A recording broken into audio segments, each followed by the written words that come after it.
NBA TV.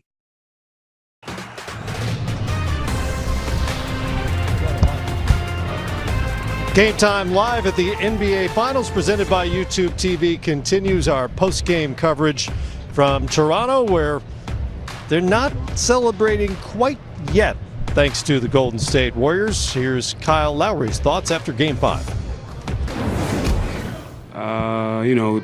We tried to get Kawhi to his right side. They doubled off of him.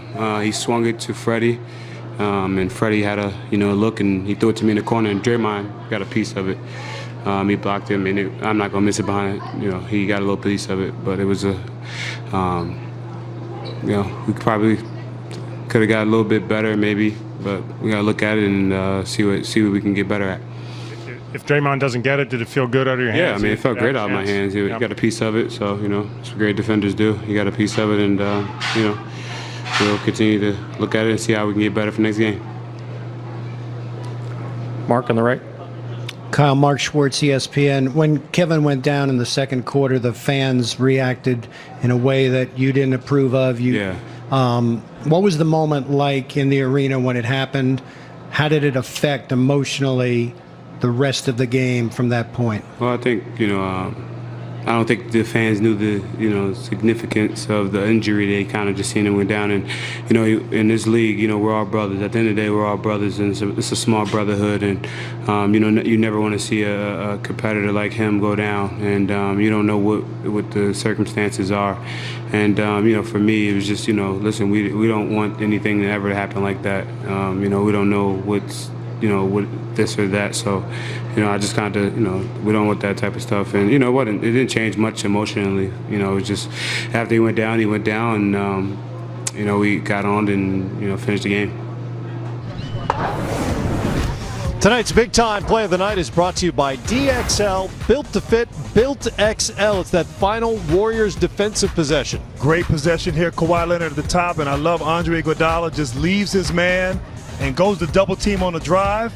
Great help there by Iguodala. And look down below, Draymond Green, two people. He's guarding Gasol and Lowry. Poor spacing offensively for the Raptors. And as the ball spins out, Gasol, he could have just opened up right there. Isaiah had a layup. He sets the screen the wrong way, and Draymond makes that great contest and block shot. Great defensive execution, poor execution for Toronto. And as Klay Thompson talked about, it's about making those plays down the stretch in the moment, and Golden State made the right play. And there's visual proof of what Lowry was just talking about. He did get a fingertip, maybe two, on that ball and redirected it. But I also think as time score in basketball, you're not down three. I think if you're Marc Gasol, whether who's taking a shot, after you try to set one screen, you're going to the basket. It makes Draymond Green have to take one more step towards you or hesitation, and I don't think he gets a chance to block the shot on Kyle Lowry. But we're so much trying to shoot a three now, where everybody's thinking three, where Marc Gasol should have got himself down in the paint, and then I think that'll clear room for Kyle Lowry. Yeah, I mean, as Grant and you said, I mean, Draymond is guarding two people. Now, the most important thing is you got to get spacing.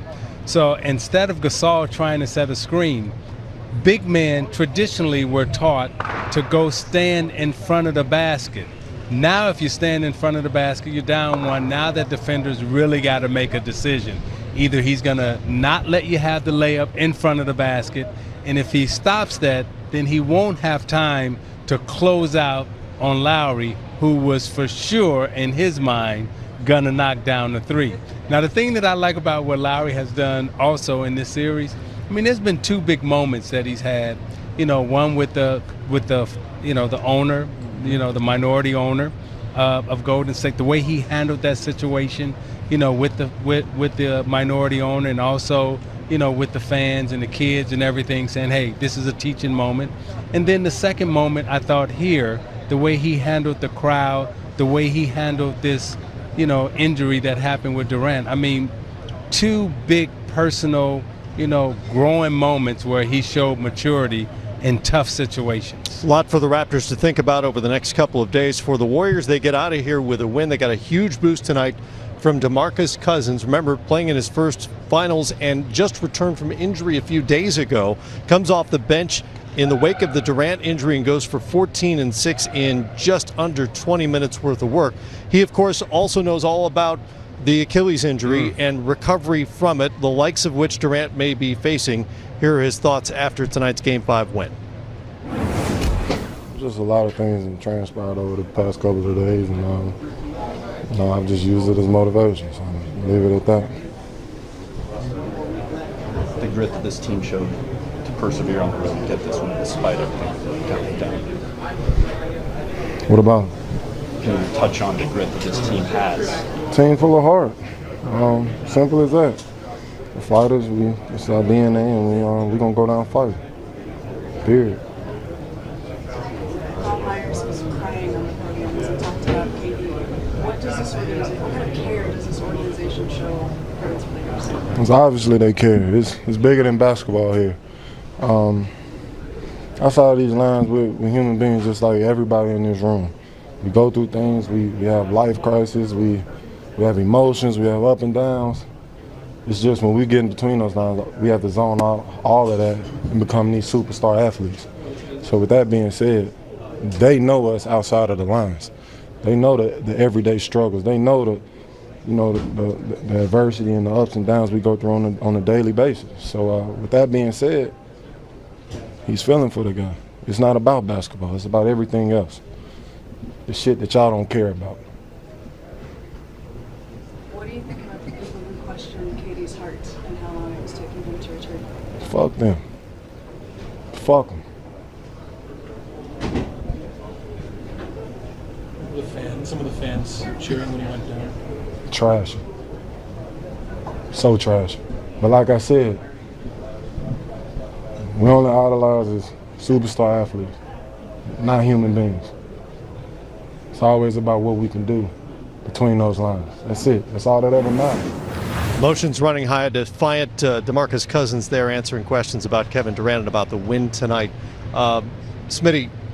But before you go there, again, emotions are running high. For sure. And I think if you can just give some, just some clarity in terms of what may be going on in that locker room with, one of their players injured, friends injured, human beings, tough situation, everything else, having to win this game. So you're not going to get a very poised person coming to the mic right now after this situation. So to everybody's watching right now, don't judge them. There's a lot going on right now. It's a lot going on. It's a lot going on. To add, Isiah, we're speculating. If it's Achilles, he went through this same exact injury. If it's the same Achilles, so it's a lot of emotions. You go through this. You could have been going home, and also you see Kevin Durant go down with possibly Achilles injury, and he just suffered that.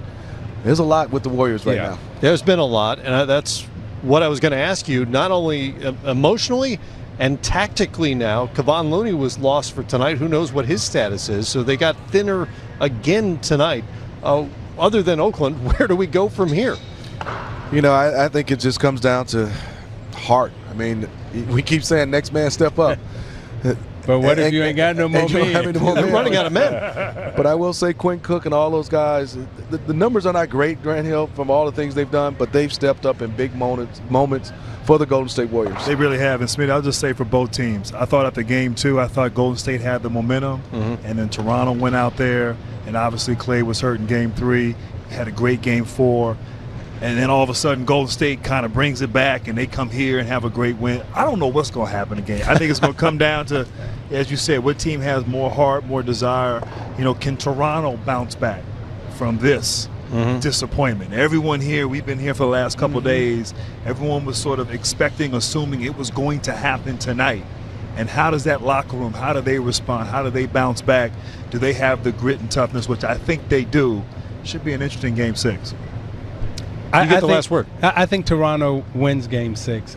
Again, no Durant, and then you have other. You got Looney hurt, but even if Looney's not hurt, with no Durant, I think Toronto is the better basketball team. Now with Durant, what we saw, Golden State is the best team, but with no Durant, I'm looking at Toronto to close it out Game 6 in Golden State. I think it's remarkable what Golden State was able to do tonight, withstanding that blow, the emotions and the just the reality of him not being on the floor. He just changes the spacing. Everything is different when Durant is out here, and obviously he's not going to be available. Well, as a basketball fan, I want to see Game 7.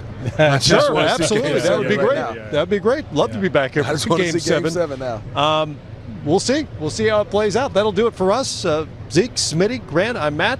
Jared Greenberg and 3D Dennis Scott. Hey Matt, great job tonight. Hey, thank you. No, really, appreciate it. You was handling it tonight. Great job. I appreciate that. That's nice of you to say. I do what I can. They're the guys. They're ready to go. They'll take you home when we come back. Sideline Shorty.